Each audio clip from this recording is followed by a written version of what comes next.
Well, we all knew it was coming. Paul Reed Smith introduced the maple fingerboard version of the USA Silver Sky in 2020. And now in 2023, they followed it up with an SE version. So what do I think? Well, let's have a look.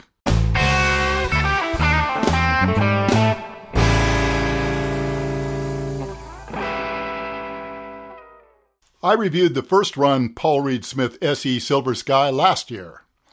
I'll leave a link in the description. Now, when the latest version was introduced this year, well, I knew YouTube would be flooded with videos promoting it. So I decided to wait for the dust to settle before I got hold of one. Now the time has come for me to give you my thoughts on the new maple board version. So perhaps you're on the fence, or like me, just interested to know what this new version brings to the table. Well, there are several reasons why someone interested in the SE Silver Sky might consider buying the latest model with this maple fingerboard. Maybe you already own a first-run rosewood board model and you're wondering if you'd like the new version more. Or perhaps you didn't buy one at all because you prefer maple fingerboards and have been holding out, knowing one was surely on the way. Maybe it isn't even about the fingerboard, and like many, you just weren't crazy about the original color choices. Or it could be you're just one of those folks who says, why not? I'll just have one of each. In any case, they seem to be selling well, so I suspect there are a lot of people in all those groups. So other than the color choices, why buy a 2023 model? Well, my first question was, has anything else changed besides the addition of a maple board option? Well, I have to admit, I was kind of hoping there'd be a little more to talk about. You know, maybe some subtle tweaks to the fret wire, or the neck profile, or the pickups. But it appears everything has been carried over from last year's model with identical specs. And while I no longer have the older model for direct comparison, my initial impression is this one differs very little. But after spending some time with this one, I've concluded there are some very subtle differences to the original beyond just the looks.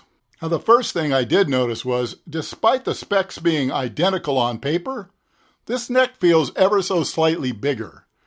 It could just be the variance among different examples. After all, hand sanding will produce slight differences. But it feels to me this neck might have a little more shoulder, which is making it seem a little fatter than I remember. I'd be very interested to know if anyone else has experienced this with the maple board version. Other than that, well, a maple fingerboard does feel different than rosewood. For one thing, maple requires a finish, rosewood does not. And even a satin-finished board like this one is going to have a very different feel. But whether they truly sound much different, well, that's a matter of endless debate. Now, I'm not one of those who thinks maple boards necessarily have a brighter tone, but I do sense a difference in attack, which can translate into a difference in sound, often perceived as snappier, which is why I think it's sometimes interpreted as brighter. Again, this is very subtle stuff, which I seriously don't think anyone would pick out in a mix. But like many design elements that create a subtly different feel, it can affect the way you subconsciously approach the instrument. Now, some of you out there are thinking, well, this is all crap and it doesn't matter at all. You know, I'm not going to argue with you, because for you, it probably doesn't. But there are reasons why some players prefer one fingerboard material over another. And it's not just the looks. For me, I went through a period where I was convinced I greatly preferred rosewood to maple. But for the past couple of decades, well, I've really enjoyed moving back and forth between the two. And I feel it does, in fact, subtly change my playing. I have two Strats among my personal working instruments, and yep, one is a maple board and one is rosewood. So let's see how this one sounds. All right, some basic tones. Here's the neck pickup.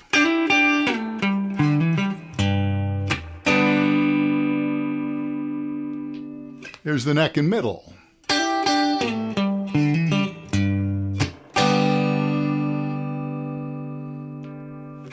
Here's the middle.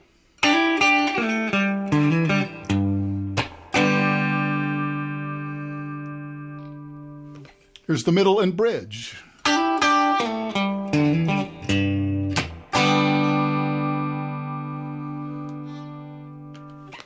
And finally, here's the bridge.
Well, I do like this one.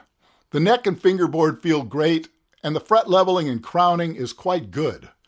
Though I did have to fix a few slightly scratchy fret ends, which I'll admit, this is the first PRS SE I've had that wasn't perfect in that regard. Also, I have to say, I really like this color, which is called Overland Gray. Well, thanks so much for watching. Now, don't forget to like and subscribe, and I will see you again very soon.